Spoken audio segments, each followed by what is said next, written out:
அழகு அழகு serial prediction பார்க்கறதுக்கு முன்னாடி யாரெல்லாம் நம்ம சேனலுக்கு புதுசாக வந்திருக்கீங்களோ நம்ம சேனலை சப்ஸ்கிரைப் பண்ணிக்கோங்க. சுரேஷ் அழகுமதி ஜோடி ரொம்ப க்யூட்டாக இருக்குன்னு யாரெல்லாம் ஃபீல் பண்ணுறீங்களோ இந்த வீடியோவுக்கு ஒரு லைக் போட்டுருங்க. இங்கே சுரேஷ் அவங்க குடும்பத்தோட ரிசார்ட்டுக்கு வந்துடுறாங்க. வந்ததும் சுரேஷோட அப்பா இருந்துக்கிட்டு, சுரேஷ் மாமாவுக்கு கால் பண்ணு அப்படின்னு சொல்கிறாங்க. இன்னும் ஏன் வரலன்னு சொல்லிட்டு அப்படின்னு சொன்னதும் சுரேஷும் தங்கராஜுக்கு கால் பண்ணுறாங்க. சுரேஷ் வந்துட்டு, மாமா நாங்கள் இங்கே வந்துட்டோம், நீங்கள் இன்னும் வரலையே அப்படின்ட்டு தங்கராஜுக்கு கால் பண்ணி கேட்குறாங்க. உடனே தங்கராஜ் இருந்துட்டு, மச்சான் ஒரு முக்கியமான வேலையாயிடுச்சு, என்னால் இப்போ அங்கே வர முடியாது. உங்கள் அக்காவையும் இப்போ அனுப்பி வச்சாலும் அங்கே வரதுக்கு லேட் ஆகும். உங்கள் அக்காவை அனுப்பி வைக்கலான்னு தான் நினச்சேன், ஆனால் உங்ககிட்ட சொல்ல மறந்துடுச்சு வேலை ஞாபகத்தில். மாமா கிட்ட சொல்லிவிடு, என்னால் வர முடியாது, நீங்கள் எல்லோரும் கெஸ்ட்டோடு சேர்ந்து சந்தோஷமாக இருங்க அப்படின்ட்டு தங்கராஜ் சொல்கிறாங்க. ஓகே மாமா, நீங்கள் வந்திருக்கலாம், இல்லாட்டி அக்காவனாச்சும் அனுப்பி வச்சுருந்துருக்கலாம், பிள்ளைங்களோட சேர்ந்துட்டு தீம் பார்க்கில் ரொம்ப ஜாலியாக விளையாடுவாங்கள்ல அப்படின்னு சொல்லிட்டு இங்கே தங்கராஜ்கிட்ட சுரேஷ் சொல்கிறாங்க. இருக்கட்டும் மச்சான், நம்ம தான் அடிக்கடி வெளியில் போவோம்ல, பார்த்துக்கலாம், நம்ம இந்த ஊரில் தானே இருக்கோம், நீங்கள் கெஸ்ட்டுக்கெல்லாம் சுற்றி பாருங்க காமிங்க அப்படின்ட்டு தங்கராஜ் சொல்கிறாங்க. சரிங்க மாமா அப்படின்ட்டு சுரேஷ் ஃபோனை வச்சிடுறாங்க. என்னாச்சு அப்படின்ட்டு மலர் கேட்குறாங்க. உடனேவும் இல்லை மாமாவுக்கு ஏதோ வேலையாயிடுச்சா, மாமாவால் இங்கே வர முடியாதான் அப்படின்ட்டு சுரேஷ் சொன்னதும், ரேவதி என்னாச்சும் பிள்ளைங்களோட அனுப்பி விட்டுருந்துருக்கலாம்ல அவர் அப்படின்னு சொல்லிட்டு கேட்கும்போது, வேலை ஞாபகத்தில் அவர் சொல்ல மறந்துட்டாராம் அப்படின்ட்டு சுரேஷ் சொல்கிறாங்க. அவர் வேணுனே தான் அனுப்பி விட்டுருக்க மாட்டார் அப்படின்ட்டு இங்கே மலர் மதிக்கிட்ட சொல்லிக்கிட்டு இருக்காங்க. ஓ சரி சரிம்மா, அந்த பிள்ளையும் வந்தால் நல்லா இருக்கும்னு ஆசைப்பட்டோம், அவங்க வராமல் முடியாமல் போயிடுச்சு அப்படின்ட்டு கோமதி சொல்லிக்கிட்டு இருக்காங்க. உடனேவும் இங்கே சுரேஷோட அப்பாவும் அம்மாவும், மாப்பிள்ளை இங்கே வர்றதுனால தான் நாங்களும் வந்தோம், மாப்பிள்ளையே வரலையா, முதலே சொல்லியிருந்தா மாப்பிள்ளை வராமல் இருந்தாருன்னா நம்மளே வீட்டில் இருந்திருந்துருக்கலாம் அப்படின்னு சொல்லிட்டு இங்கே சுரேஷோட அப்பா அம்மாவும் சொல்லிக்கிட்டு இருக்காங்க. நல்ல வேலை இப்போ சொன்னார், இல்லாட்டி இந்த ட்ரிப்பே கேன்சல் பண்ணி விட்டாலும் விட்டுருப்பாங்க அப்படின்ட்டு இங்கே மலரும் மதியம் பேசிக்கிட்டு இருக்காங்க. செந்தில் அந்த இடத்துக்கு வந்துடுறாங்க. உடனே மீனாவுக்கு ரொம்ப சந்தோஷமாயிடுது. ஆனால் ராஜுக்கு தான் வருத்தமாக இருக்குது, அங்கே யாருமே கூட இல்லையே, நம்ம மட்டும் நம்ம பேரோட இல்லைன்னு ராஜுக்கு கொஞ்சம் மனசில் நெருடலாக இருக்குது. இந்த இடத்துல சுரேஷ் இருந்துக்கிட்டு, இந்த வாயோடையோடு நீங்கள் எப்படி குடும்பம் நடத்துகிறீங்க அப்படி சொல்லிட்டு கேட்குறாங்க. மீனாவை நான் ரொம்ப மிஸ் பண்ணுறேங்க, ஒரு நாள் கூட அவளை என்னால் பிரிஞ்சு இருக்க முடியல, அதனால தான் ஓடி வந்துட்டேன் அப்படின்ட்டு செந்தில் வந்து சொல்கிறாங்க. உடனே அதாவது உங்கள் கஷ்டத்தை நீங்கள் மனசுக்குள்ளே போட்டு மறைக்கிற மாதிரி தெரியுது அப்படின்ட்டு சுரேஷ் வந்து கிண்டல் பண்ணிகிட்டு இருக்காங்க. மீனா, அத்தான் என்ன பேசிக்கிட்டு இருக்கீங்க, என்னை பிரிஞ்சு இருக்க முடியாமல் ஃபீல் பண்ணி வந்திருக்காரு, அவர்கிட்ட போய் இப்படிலாம் பேசிகிட்டு இருக்கீங்க அப்படின்ட்டு மீனா சொல்லிக்கிட்டு இருக்காங்க. உடனே இங்கே செந்தில அவங்க மாமா அத்தைக்கிட்டையும் மீனா இன்ட்ரடியூஸ் பண்ணி வைக்கிறாங்க. ஓ நல்லா பொருத்தமாக தான் இருக்கீங்க, பொருத்தமானவனை தான் பார்த்து கல்யாணம் பண்ணியிருக்கேன் அப்படின்னு சொல்லிட்டு அவங்க மாமா சொல்கிறாங்க. சரி நீங்கள் ரெஸ்ட் எடுங்க, நாங்கள் போய் சுற்றி பார்த்துட்டு வரோம் அப்படின்ட்டு கிளம்புறாங்க. உடனே கோமதியை பார்த்துட்டு, உங்களுக்கெல்லாம் கை கால்லாம் வலிக்காதா அப்படின்ட்டு கேட்குறாங்க சுரேஷோட அம்மா இருந்துக்கிட்டு. இவங்க பிள்ளைங்களோட சேர்ந்து சுற்றும் போது சந்தோஷம்தான் வரும், வலியெல்லாம் வராதுமா அப்படின்னு சொல்லிட்டு கோமதி சொன்னதும் சுரேஷோட அம்மா முகமே சுருங்கிடுது. உடனே சரி நாங்கள் போயிட்டு வரோன்னு சொல்லிட்டு எல்லோரும் சுற்றதுக்காக போகிறாங்க. அங்கே ஜாலியாக எல்லோரும் ராட்டனெலாம் சுற்றிக்கிட்டு இருக்காங்க. அதை பார்த்துட்டு இங்கே இவங்க எல்லாருமே ராட்டனம் சுற்றலான்னு முடிவு பண்ணுறாங்க. ஆனால் மதி முகத்தில் ஒரு சின்னதாக பயம் இருக்குது, ஜெயின் வீட்டில் போகணுமா, அங்கே ஹைட்டாக இருக்குமே அப்படின்ட்டு. சுரேஷ் அந்த பயத்தை புரிஞ்சுட்டு கேட்குறாங்க. ஆனால் இல்லைன்னு மறைச்சாலும் பயத்தோட சுரேஷோட கையை இறுக்கமாக பிடிச்சிக்கிறாங்க. அது வந்து சுரேஷ்க்கு ரொம்ப பிடிச்சிருக்கு.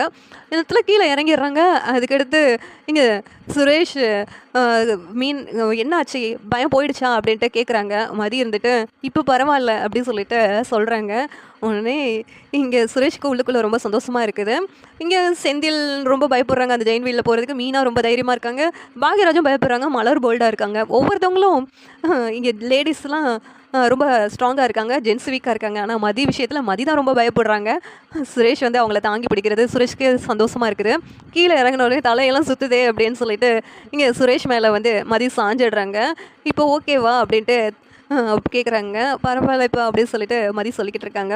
இன்னொரு பக்கம் இங்கே எல்லோரும் ராட்டனை சுற்றி முடித்ததும் பக்கத்தில் பீச் இருக்குது, அங்கே போகலான்னு சொல்லி முடிவு பண்ணதும் பீச்சுக்கிட்ட போயிட்டு எல்லோரும் ஃபோட்டோஸ்லாம் எடுத்துக்கிறாங்க. அப்போ சுரேஷையும் அழகுமதியும் சேர்ந்து பேராக ஃபோட்டோ எடுக்க சொல்லிட்டோன்னு இங்கே சுரேஷ்க்கு அழகுமதி மேலே கையை போட்டு ஃபோட்டோ எடுக்கிறதுல அவ்வளோ சந்தோஷமாக இருக்குது. அந்த தண்ணியில் எல்லோரும் விளாண்டுட்டு இருக்காங்க. அதை சுரேஷும் அழகுமதியும் ரசித்து பார்த்துட்டு இருக்காங்க. இங்கே செந்தில் மீனா எல்லோரும் தண்ணியை மேலே மேலே தெளித்து ஒவ்வொருத்தவங்களும் விளாண்டுட்டு இருக்காங்க. இங்கே மதியம் அங்கே மலரோடு சேர்ந்து ஜாலியாக விளாண்டுட்டு இருக்காங்க. அப்போ சுரேஷும் வர்றாங்க. மீனா இருக்கிறதுனால மீனா மேலே தண்ணியை தெளிக்கிறேன்னு சொல்லிட்டு மதி மேலே தெளிக்கிறாங்க. சாரின்னு வேற கேட்குறாங்க. உடனே மீனா இருந்துக்கிட்டு, இதுக்கெல்லாமா சாரி கேட்பாங்க அத்தான், இதை ஜாலியாக விளையாடுறதை விட்டுட்டு சாரியாக கேட்பாங்க அப்படின்னு சொல்லிட்டு பேசிக்கிட்டு இருக்காங்க. இங்கே ராஜி உட்காந்து ஃபீல் பண்ணிக்கிட்டு இருக்கதை பார்த்துட்டு கோமதி உடனே கதிர் எங்கே இருக்கானா, கால் பண்ணானா உனக்கு அப்படின்ட்டு கேட்குறாங்க. அத்தை அவன் எங்கே, நான் கால் பண்ணால் எடுக்கவே மாட்டான், எனக்கு என்னமோ அவன் பண்ணுறதே சரியில்லை அத்தை அப்படின்னு சொல்லிட்டு சொன்னதும் கோமதி, ஏண்டி என் பையன் மேலே எனக்கு நம்பிக்கை இருக்குது, உன் புருஷன் மேலே உனக்கு நம்பிக்கை இல்லையா, ஏண்டி இப்படியெல்லாம் பேசிக்கிட்டு இருக்க அப்படின்ட்டு கோமதி கேட்குறாங்க. இல்லை அத்தை கொஞ்ச நாளாக கதிர் சரியில்லை அப்படின்ட்டு இங்கே ராஜி சொல்லிக்கிட்டு இருக்காங்க. உடனே கோமதி இருந்துக்கிட்டு, அவன் ஏதாவது வேலையாக இருப்பான்டி, அதனால தான் உன்னை அவாய்ட் பண்ணுறான் அப்படின்ட்டு கோமதி சொல்கிறாங்க. உடனே இந்த இடத்துக்கு மீனா வந்துட்டு, என்ன வேலையாக இருந்தால் என்ன, ஒரு ஃபோன் பண்ணி பேசிடக்கூடாதா, அது கூட அவனுக்கு டைம் இல்லை அப்படின்னு சொல்லிட்டு மீனாவும் ராஜிக்கு சப்போர்ட் பண்ணி பேசுகிறாங்க. உடனே இங்கே செந்தில் இருந்துட்டு, அவன் ஏதோ வேலையாக சென்னைக்கு தான் கதிர் போகிறதா சொன்னான் வீட்டில் அப்படின்ட்டு செந்தில் சொன்னதும், சென்னைக்கு தான் வந்திருக்காரா, அப்படின்னா நான் கால் பண்ணால் ஏன் எடுக்க மாட்டேக்காரு அப்படின்னு சொல்லிட்டு இங்கே ராஜி வந்து ரொம்ப ஃபீல் பண்ணிக்கிட்டு இருக்காங்க. சென்னை வரைக்கும் வந்திருக்காங்கல்ல, இங்கே வந்திருக்கலாம்ல அப்படிங்கிறாங்க. அவன் ஏதாவது சவாரியை கூட்டு போயிருப்பாமா, அதனால தான் வந்திருக்க மாட்டான் அப்படின்னு சொல்லிட்டு இங்கே செந்தில் எல்லோரும் பேசிக்கிட்டு இருக்காங்க. என்னதான் இருந்தாலும் கதிர் இப்படியெல்லாம் பண்ணக்கூடாது அப்படின்ட்டு ரொம்ப ராஜி வருத்தப்பட்டு இருக்காங்க. சுரேஷ் இருந்துக்கிட்டு அங்கே ஒரு ரோஜா பூ இருக்குது, அதை வாங்கிட்டு வந்துட்டு இங்கே மதிக்கு கொடுத்து ப்ரப்போஸ் பண்ணலான்னு நினைக்கிறாங்க. மதி வெளியில தான் பார்க்குறதுக்கு போல்டாக தெரியுறாங்க, உள்ளுக்குள்ளே குழந்த மாதிரி இருக்கா அப்படின்னு சொல்லிட்டு சுரேஷ்க்கு மதி மேலே ஒரு லவ் வருது. மதிக்கிட்ட எப்படி பேசுகிறதுன்னு தெரியலையே அப்படின்ட்டு சுரேஷ் வந்து அங்கே பக்கத்தில் ரோஸ் இருக்குது, அதை வாங்கிட்டு வர்றாங்க. வாங்கிட்டு வந்து மதிக்கு கொடுத்து ப்ரப்போஸ் பண்ணலான்னு நினைக்கிறாங்க. அப்போ மதி உங்ககிட்ட கொஞ்சம் பேசணும்னு சொல்லிட்டு கூப்பிட்றாங்க. அதான் சுரேஷ் அத்தான் கூப்பிட்றாங்கல்ல மதி போ அப்படின்ட்டு சொன்னதும் இங்கே மதி சுரேஷ் கூப்பிட்டுட்டு தனியாக நடந்து போய்கிட்டு இருக்காங்க. அந்த பீச்சில் நடந்து போய்கிட்டு இருக்கும்போது திடீர்னு அந்த ரோஸை எடுத்து, மதி உன்கிட்ட எப்படி நான் பேசணுன்னே தெரியல, ஆனால் உனக்கு இந்த பூ கொடுக்கணுன்னு எனக்கு ஆசையாக இருந்துச்சு, வெளியில் உன்னை பார்க்கும்போது நான் பயந்துட்டேன், ஆனால் உள்ளுக்குள்ளே நீ குழந்த மாதிரி இருக்கிற, உன்னை எனக்கு ரொம்ப பிடிச்சிருக்கு மதி அப்படின்னு சொல்லிட்டு இங்கே சுரேஷ் வந்து மதிக்கிட்ட கொடுக்குறாங்க. மதி என்ன பண்ணேன்னு தெரியாமல் முழிச்சிட்டு இருக்காங்க. அந்த பூவை வாங்கவா வேண்டாமா அப்படின்னு ஒரு யோசனையோடு இருக்கிறாங்க.